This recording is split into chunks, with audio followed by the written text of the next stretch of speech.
Hey everybody, this is Anthony with you, the Italian Bible-believing Jew. Welcome back to another video on Biblical Truth Reality YouTube channel. This video is going to be about another controversial topic.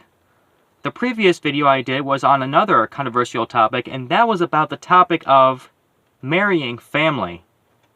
The fact that Scripture does not really forbid marrying family, it forbids the sin of incest, which is the context of what Leviticus chapter 18 is all about. This video is about polygamy. Yes, you heard that right, polygamy. Many people think that polygamy is endorsed or that it's commanded against in Scripture. The fact is, neither option is true. It was a so-called allowance. There were allowances in Scripture that no longer apply. It's not really a matter of right and wrong in terms of God commanding against it or He endorsing it. It just was an allowance. God cannot change His moral nature. So polygamy was allowed because of man's stiff-necked heart. But polygamy causes more trouble than not. You see the Scripture evidence for yourself that polygamy as well as divorce was an allowance, but there were parameters around it.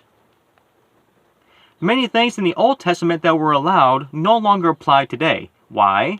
Well, because the New Testament is better. It's more authoritative. It's superior than the Old Testament. Why? Because we're under the New Testament, not the Old.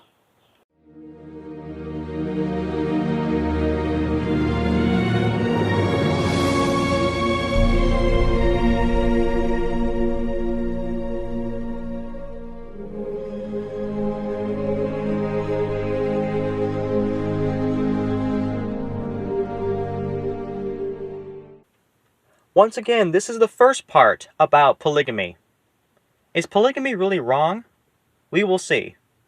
Let's begin by going over the facts. Let's lay down some facts first. A word which bothers most people because not only do they not know what a fact really is, but also facts are irrefutable.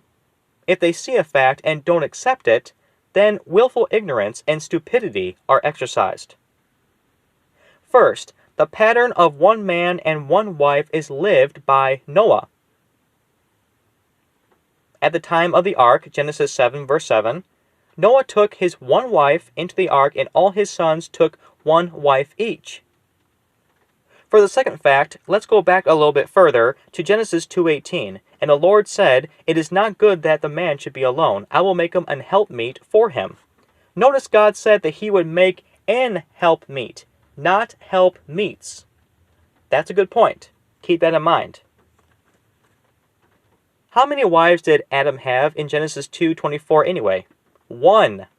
God did not take two wives out from His side. From the very beginning, God set the pattern by creating a monogamous, fancy term, marriage relationship. One man and one woman, Adam and Eve. Genesis 1:27, 2:21 through 25. It cannot be interpreted that He became one with each wife. That does not make sense. Scripture has endorsed and seems to encourage monogamy. See these passages given here. Most of them in the Old Testament. However, nowhere in these passages does it command that man should only have one wife, except those in authority. Keep that in mind too. The third fact, God never commanded polygamy or divorce. He only permitted it, allowed it, because of the hardness of their hearts. Deuteronomy 24 and Matthew 19. If you're interested what God had to say about divorce, read the following passages listed here. Interesting stuff. Also, I'll leave the link in the description of this video of my series about marriage, divorce, and remarriage. 1 Corinthians 7 verse 2 states, "Let every man have his own wife, and let every woman have her own husband." Interesting. Marriage of one spouse at a time teaches us the type of relationship Christ has between Himself and His bride, the church.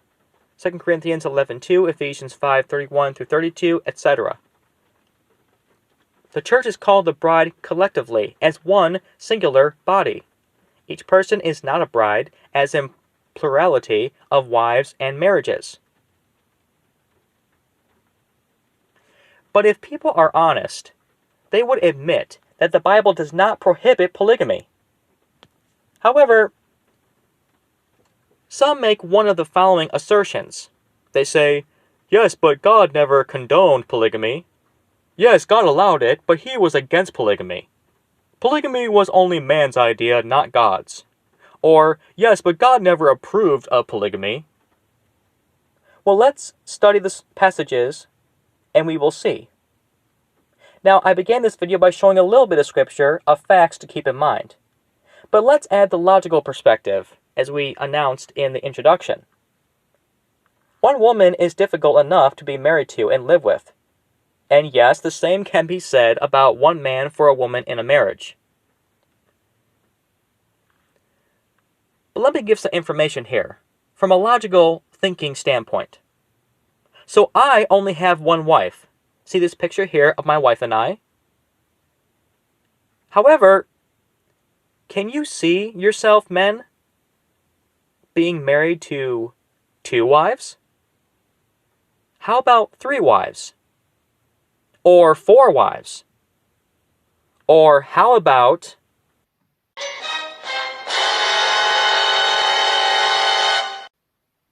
My goodness, that's a lot. Sheesh.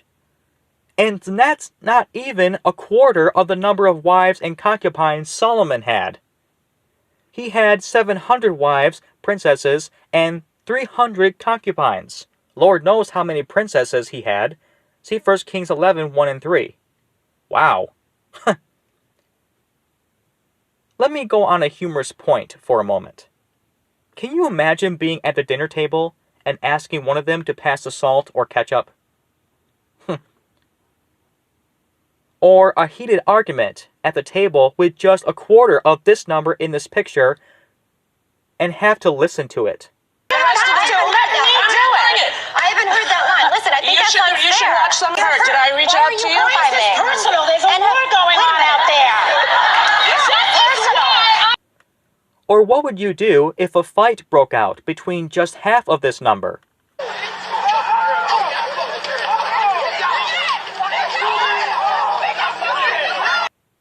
That's very interesting.